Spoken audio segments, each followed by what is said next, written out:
ഇപ്പോൾ ലോകത്തെങ്ങും വളർന്നിട്ടുള്ള കുടിയേറ്റ വിരുദ്ധത, അതിന് ഇപ്പോൾ നേതൃത്വം കൊടുക്കുന്നത് US പ്രസിഡന്റ് ഡൊണാൾഡ് ട്രംപുമാണ് എന്ന് പറയാം. പലതരത്തിലുള്ള കുടിയേറ്റ വിരുദ്ധമായിട്ടുള്ള നയങ്ങൾ US നടപ്പാക്കിക്കൊണ്ടിരിക്കുകയാണ്. ഇത് നമ്മൾ ഇന്ത്യക്കാരെ സംബന്ധിച്ച് വളരെയേറെ പ്രയാസങ്ങൾ ഉണ്ടാക്കിയിട്ടുള്ള കാര്യങ്ങളാണ്. ഇത് ദിനം പ്രതി ഈ പ്രശ്നങ്ങൾ കൂടിക്കൊണ്ടിരിക്കുകയാണ്. പുതിയ ചില നയങ്ങൾ ട്രംപ് മുമ്പോട്ട് വെച്ചുകൊണ്ടിരിക്കുന്നു. ഇപ്പോൾ ഏറ്റവും പുതുതായിട്ട് വന്നിട്ടുള്ളത് ഗ്രീൻ കാർഡ് അപേക്ഷകളിൽ വന്നിട്ടുള്ള ചില മാറ്റങ്ങളാണ്. ഇതിൻ്റെ ചില ഒഫീഷ്യൽ മെമ്മോസൊക്കെ വന്നിട്ടുണ്ട്. അപ്പോൾ അതേക്കുറിച്ചിട്ടുള്ള കാര്യങ്ങൾ നമുക്ക് ചോദിച്ചറിയാം. കൃപ, എന്തൊക്കെയാണ് ഗ്രീൻ കാർഡ് അപേക്ഷകളിൽ ഇപ്പോൾ ഏറ്റവും പുതുതായിട്ട് വന്നിട്ടുള്ള മാറ്റങ്ങൾ? സന്ദീപേട്ടൻ ആദ്യമേ പറഞ്ഞതുപോലെ ഒരു മെമ്മോ അവതരിപ്പിച്ചു. അപ്പോൾ അത് ഏറെ ചർച്ചകൾ വഴിവെച്ചൊരു സാധനമാണ്. അതിൽ പറയുന്നതെന്ന് പറഞ്ഞാൽ ഗ്രീൻ കാർഡ് അപേക്ഷകർ സ്വന്തം രാജ്യത്തെ പോയി എംബസിയിലോ അല്ലെങ്കിൽ കോൺസുലേറ്റിലോ പോയിട്ട് വേണം ഇനി ഗ്രീൻ കാർഡിന് അപേക്ഷ സമർപ്പിക്കാൻ. അതായത് അഡ്ജസ്റ്റ്മെൻറ്റ് ഓഫ് സ്റ്റേറ്റസ് എന്ന് പറഞ്ഞിട്ടുള്ള ഒരു ഇതുണ്ട് ഗ്രീൻ കാർഡിൽ. അപ്പം അതിന് മാറ്റണമെങ്കിൽ അവരുടെ സ്വന്തം രാജ്യത്ത് പോകണം. അപ്പോൾ ഇതിലുണ്ടാകുന്ന പ്രശ്നങ്ങൾ എന്ന് പറഞ്ഞു കഴിഞ്ഞാൽ ഈ ഗ്രീൻ കാർഡിന് അപേക്ഷ സമർപ്പിച്ച നിരവധി ആളുകൾ ഉണ്ടാവും. അതായത് നമ്മൾ ഇപ്പോൾ അപേക്ഷ സമർപ്പിച്ചത് വളരെ പെട്ടെന്നായിരിക്കില്ല അത് അപ്രൂവലായി വരുന്നത്. അത് വർഷങ്ങൾ ഇങ്ങനെ പഴക്കം കിടക്കും. അതായത് ബാക്ക്ലോഗ്സ് ഒക്കെ ഇഷ്ടം പോലെ ഉള്ളതാണ്. അപ്പോൾ ഈ ആളുകളൊക്കെ സ്വന്തം നാട്ടിൽ പോയിട്ട് ഇതിന് അപേക്ഷ സമർപ്പിക്കുമ്പോൾ നിരവധി ബുദ്ധിമുട്ടുകളുണ്ട്. അവർക്ക് അവരുടെ ജോലി നഷ്ടപ്പെടും, അല്ലെങ്കിൽ കുടുംബമൊക്കെ ഇതായിട്ടായിരിക്കണം ഇവർ തിരിച്ചു പോകുന്നത്. കുടിയേറ്റം കുറയ്ക്കുക എന്നൊരു ലക്ഷ്യത്തോടു കൂടി തന്നെ കംപ്ലീറ്റ് ആയിട്ട് കൊണ്ടുവന്നതാണ്. അതായത് ഈ മെമ്മോയിൽ തന്നെ പറയുന്നത് കുറച്ച് പേര് ഇങ്ങനെ അനധികൃതമായിട്ട് ഇങ്ങനെ അപേക്ഷയൊക്കെ സമർപ്പിച്ചിട്ട് നിൽക്കുന്നുണ്ട്, കാലാവധി കഴിഞ്ഞവരൊക്കെ ഇതിന്റെ പേരിൽ ഇങ്ങനെ നിൽക്കുന്നുണ്ടെന്നാണ് പറയുന്നത്. അപ്പം അന്തിമ വിധി വന്നിട്ടില്ല, പക്ഷെ ഇങ്ങനെ ഒരു ചർച്ച ഇവിടെ നടക്കുന്നുണ്ട്. എന്തുകൊണ്ടാണ് ഇത് പ്രാബല്യത്തിൽ വരുന്നതെന്നൊന്നും മെമ്മോയിൽ പറഞ്ഞിട്ടില്ല. അസാധാരണ സാഹചര്യങ്ങളിൽ ഇവർക്ക് US നിന്നുകൊണ്ട് തന്നെ അപേക്ഷ സമർപ്പിക്കാം. പക്ഷെ ഇല്ല, എന്താണ് അസാധാരണ സാഹചര്യം, ആർക്കാണ് ആ സാഹചര്യത്തിൽ അപേക്ഷിക്കാൻ പറ്റുന്നതെന്നൊന്നും ഇവർ വ്യക്തമാക്കിയിട്ടില്ല. അത് വരും ദിവസങ്ങളിൽ വ്യക്തമാവും എന്നുള്ള ഒരു ധാരണ ഉണ്ടോ? എന്താണ് അവസ്ഥ? അതെന്താണ്, അതിനെപ്പറ്റി ആരും പ്രതികരിച്ചിട്ടില്ല, ഇതുവരെ ഒന്നും വന്നിട്ടില്ല. എന്തുകൊണ്ടാണ് ഇപ്പൊ ഡൊണാൾഡ് ട്രംപ് ഇങ്ങനെ ഒരു കാർക്കശ്യത്തിലേക്ക് നീങ്ങുന്നതിന്റെ ഒരു കാരണം എന്താണ്? അത് നമുക്ക് ഒന്ന് അധികാരമേറ്റതുകൊണ്ടൊന്ന് നോക്കാം. അതായത് 2ാം ടേമിൽ ട്രംപ് അധികാരം ഏറ്റപ്പോൾ തൊട്ട് ട്രംപിന്റെ ഒരു നയം എന്ന് പറഞ്ഞാൽ കുടിയേറ്റക്കാരെ പുറത്താക്കുക എന്നുള്ളതായിരുന്നു. എന്തോ അവരോട് ശത്രുത ഉള്ളതുപോലെയാണ്. കുടിയേറ്റക്കാരുമായിട്ട് ബന്ധപ്പെട്ട എല്ലാം ട്രംപ് അവരെ പുറത്താക്കാനുള്ള നയം. അതിന്റെ ഭാഗമായിട്ട് നമ്മൾ നാടുകടത്തൽ കണ്ട്, ഈ ബോർഡറിലൊക്കെ ചെക്കിംഗ് ഉണ്ട്, അഭയാർത്ഥികളെ പുറത്താക്കുന്ന നടപടികളൊക്കെ നമ്മൾ കണ്ടായിരുന്നു. അപ്പൊ ഇപ്പൊ ട്രംപ് പറയുന്നതെന്ന് പറഞ്ഞാൽ US പൗരന്മാർക്ക് ജോലി കൊടുക്കുക, അവരെ കമ്പനികളിലേക്ക് ആകർഷിക്കുക എന്നുള്ളതാണ്.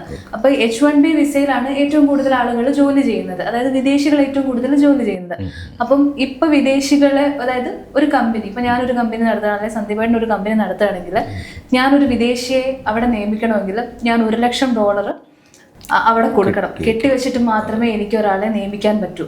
അതുപോലെ ഇവരിടയ്ക്ക് കുറച്ച് ബില്ലുകൾ കൊണ്ടുവന്നായിരുന്നു. അതായത് ഈ H1B തൊഴിലാളികളുടെ ശമ്പളം ഉയർത്തണം, അതായത് അവർക്ക് കൊടുക്കുന്ന അതേ ശമ്പളം തന്നെ US പൗരന് കൊടുക്കണം, അല്ലെങ്കിൽ US പൗരന് ലഭിക്കുന്ന അതേ ശമ്പളം തിരിച്ചും കൊടുക്കണം എന്നൊക്കെയുള്ള രീതിയിൽ കൊണ്ടുവന്നു. ഇതിന്റെ ലക്ഷ്യം എന്ന് പറഞ്ഞു കഴിഞ്ഞാൽ വിദേശികളെ US പ്രവേശിപ്പിക്കരുത്, US വിദേശികളെ ബൾക്കായിട്ട് വരുന്നതിനെ തടയുക. ഇപ്പോൾ $1 ലക്ഷം കെട്ടിവെച്ചിട്ട് ഒരാളെ കൊണ്ടുവരുന്നെങ്കിൽ അയാൾ റിയൽ എക്സ്പെർട്ട് ആയിരിക്കും, അല്ലാത്ത ഒരാളെ അങ്ങനെ കൊണ്ടുവരില്ലല്ലോ. അതായത് സാധാരണ തൊഴിലുകളിലേക്ക് ആളുകളെ ഇടിച്ചു കയറ്റുന്നതിന് ഒരു തടസ്സം കൊടുക്കുക. ഇപ്പൊ ഇവര് പറയുന്നത് പറഞ്ഞാൽ H1B വിസയില് ഇഷ്ടം പോലെ ആളുകൾ കയറുന്നുണ്ട്, അതിൽ അർഹരായിട്ടുള്ളവരല്ല കയറുന്നത്. അവരുടെ നിയമപ്രകാരം എക്സ്പേർട്സിനെ കൊണ്ടുവരാ അല്ലേ, അവിടെ കിട്ടാത്ത ടാലന്റിന് ഇവിടുന്ന് കൊണ്ടുവരാം. പക്ഷെ അതല്ല നടക്കുന്നത്. അവിടെ ടാലന്റ് ഉണ്ടായിരിക്കെ കുറഞ്ഞ കൂലിക്ക് പുറത്തുനിന്ന് കൊണ്ടുവരാം. അപ്പൊ ഇതില് വൻകിട കമ്പനികൾക്കൊക്കെ ലാഭമാണ്, അതായത് അവർക്ക് ആൾക്കാരെ കൊണ്ടുവരാം. പക്ഷെ ഈ ചെറിയ കമ്പനി, ആരോഗ്യ മേഖല, സ്കൂളിലൊക്കെ ഇപ്പൊ വേക്കൻസി ഉണ്ട്, ഡോക്ടർമാർക്കൊക്കെ അപ്പൊ അങ്ങനെയുള്ളവർക്ക് ഇത് തിരിച്ചടിയാണ്. അതായത് ഈ ഗ്രാമങ്ങളിലൊക്കെ ഉള്ള ഹോസ്പിറ്റലിലൊക്കെ പുറത്തുനിന്ന് ആളെ എടുക്കാൻ പറ്റില്ല. അവരെ സംബന്ധിച്ച് വലിയ പേയ്മെന്റ് അപ്പൊ ഇത്ര രൂപ കൊടുത്ത് ചെയ്യാൻ പറ്റില്ല.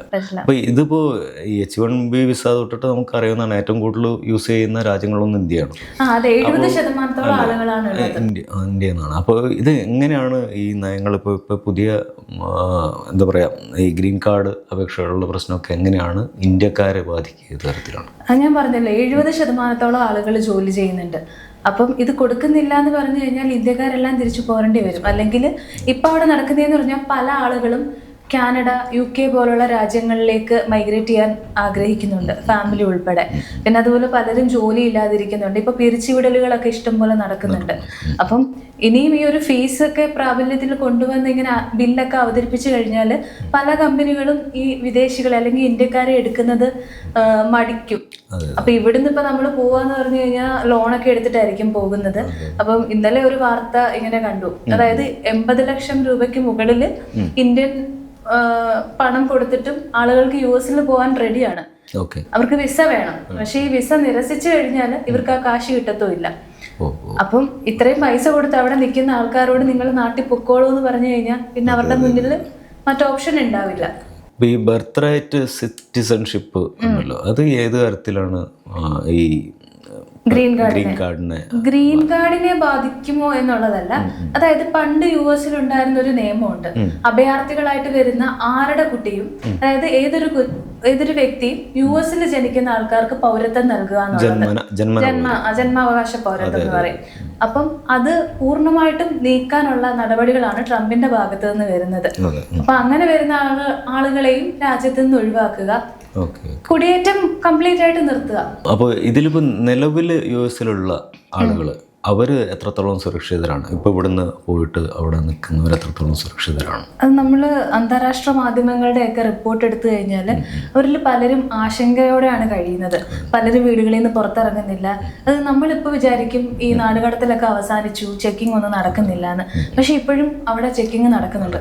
അതായത് നിസ്സാര കുറ്റങ്ങൾക്ക് വരെയാണ് പലരും നാട്ടിലേക്ക് പറഞ്ഞു വിടുന്നതും അല്ലെങ്കിൽ അവരുടെ വിസ ക്യാൻസൽ ചെയ്യുന്നതും അറസ്റ്റ് ചെയ്യുന്നതും ഇപ്പോഴും ഓരോ സൈഡിൽ കൂടെ നടക്കുന്നുണ്ട്. അത് ചില സംസ്ഥാനങ്ങളിൽ വളരെ കൂടുതലാണ്. അതിന്റെ വാർത്താ പ്രാധാന്യം വളരെ കുറഞ്ഞുകൊണ്ടായിരിക്കും നമ്മൾ പുതിയ വാർത്തകൾ വരുമ്പോൾ നമ്മൾ അത് അറിയുന്നില്ല. അപ്പോൾ സുരക്ഷിതരാണെന്ന് വെച്ച് കഴിഞ്ഞാൽ സുരക്ഷിതരല്ല എന്ന് നമുക്ക് പറയേണ്ടി വരും. കാരണം ജോലിയൊക്കെ ഏത് നിമിഷവും പോകാം.